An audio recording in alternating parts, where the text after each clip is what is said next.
नमस्कार दोस्तों, मैं डॉक्टर विनीता पांडे एक बार फिर आपके सामने उपस्थित हूँ।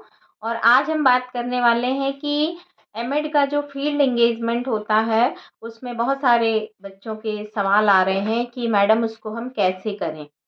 तो मैंने पिछले वीडियो में आपको बताया था कि how to make field engagement in MEd course.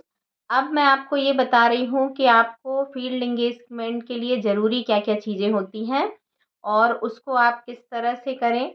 तो सबसे पहले आपको फील्ड एंगेजमेंट की जो फ़ाइल होती है, वो कई महाविद्यालयों में स्पाइरल बनाई जाती है और कई महाविद्यालयों में उसको बाइंड करवाते हैं। कई महाविद्यालयों में एक सिंपल फाइल के रूप में भी बनवाते हैं। तो आप ये मान के चलिए कि आपको एक फाइल बनानी है, वो आपका महाविद्यालय आपको जैसा भी आदेश करे, उस हिसाब से बनानी है।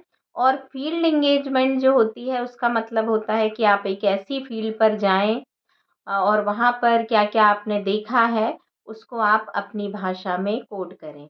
और उसका एक फॉर्मेट होता है कि आपको संस्था का पहले नाम देना होता है। उसके 7 स्टेप हैं जो मैंने पिछले वीडियो में आपको बताए हैं। तो आप उसको देख सकते हैं कि किस तरह से हम फील्ड एंगेजमेंट को बनाते हैं। अब फील्ड एंगेजमेंट के लिए जब हम जाते हैं तो क्या करना चाहिए सबसे पहले? तो सबसे पहले जो आपके गाइड होंगे, आप जिनके अंडर में, क्योंकि आपका जो पूरा कोर्स होता है उसमें आपको एक गाइड दिया जाता है जो आपको फर्स्ट सेमेस्टर से ही प्रोवाइड करा दिया जाता है। क्योंकि फर्स्ट से लेके फोर्थ तक में ही आपको पूरा डिसर्टेशन और रिसर्च से संबंधित जो भी काम होते हैं वो कराए जाते हैं। तो आप पहले उनसे कंसल्ट करें कि मुझे क्या करना चाहिए, क्योंकि फील्ड एंगेजमेंट में आपका जो डाटा होता है वो आपको किसी महाविद्यालय से लेना होता है।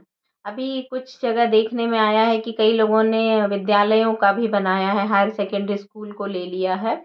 तो वो भी है, लेकिन महाविद्यालय स्तर पर चूँकि आप एमएड का कोर्स कर रहे हैं, तो एमएड में जो फील्ड एंगेजमेंट कराया जाता है, वो कोशिश ये करना चाहिए, या एमए इन एजुकेशन में जो वर्क होता है, उसमें ये कोशिश करना चाहिए कि हम हमेशा एजुकेशनल कॉलेज ही लें। तो आपको सबसे पहले एक एजुकेशन कॉलेज को देखना है, जहाँ पर आपका बीएड का कोर्स या डीएलएड का कोर्स चलाया जा रहा हो। तो ऐसे एक महाविद्यालय का आप चयन करें और आपको अपने प्राचार्य से, आपके जो गाइड होते हैं उनसे या विभागाध्यक्ष से आपको एक लेटर लेना होता है कि आप फील्ड एंगेजमेंट के लिए जा रहे हैं। क्योंकि कई बार ऐसा होता है कि विद्यार्थी सीधे कॉलेज पहुंच जाते हैं और वहां पर प्राचार्य लोग जो होते हैं, फील्ड एंगेजमेंट वाला जो सोर्स ऑफ फील्ड एंगेजमेंट होता है, वहाँ पर ये होता है कि महाविद्यालय के प्राचार्य उनको एंट्री नहीं देते। फिर कई बार हम लोगों को भी फ़ोन करना पड़ता है। तो इसीलिए आप हमेशा ये कोशिश करें कि जब भी आप फील्ड एंगेजमेंट के लिए जाएँ, तो अपने गाइड से एक लेटर लिखवा के, परमिशन के लिए लेटर लिखवा कर के और उनसे फॉरवर्ड करवाएँ। और उसके बाद आप उस फील्ड एंगेजमेंट जहाँ आपको करनी है, उस महाविद्यालय में आप अपनी उपस्थिति दें।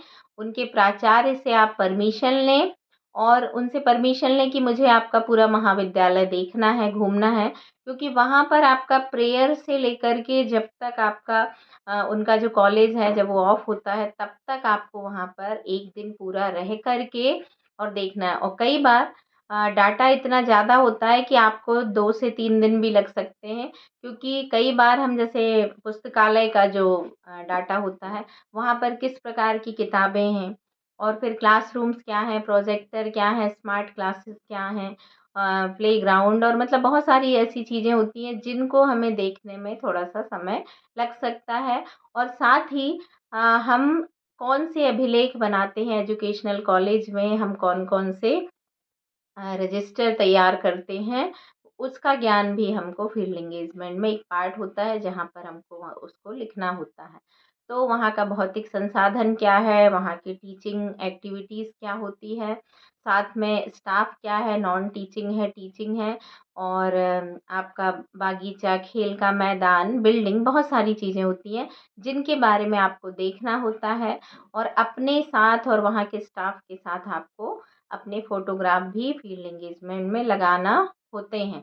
और उसके बाद ये सारी चीज़ें आपको एक रिपोर्ट के रूप में लिखनी पड़ती है और उसके सामने पिक्चर लगाने पड़ते हैं और उसके बाद आप उसको पावर पॉइंट प्रेजेंटेशन के माध्यम से प्रेजेंट करते हैं जो आपके एक्सटर्नल आते हैं और सीडी में उसको आपको सॉफ्ट कॉपी में भी आपको अपनी फील्ड एंगेजमेंट की फाइल के पीछे आपको लगा करके वो देना होता है। तो ये थी फील्ड एंगेजमेंट की जानकारी कि आप जब फील्ड एंगेजमेंट पर जाएँ तो आपको क्या करना होता है और आशा है कि आपके कुछ सवालों का उत्तर मैंने देने की कोशिश की है। कुछ और सवाल हैं जिनके उत्तर मैं अगले वीडियो में दूँगी। आज के लिए इतना ही। धन्यवाद।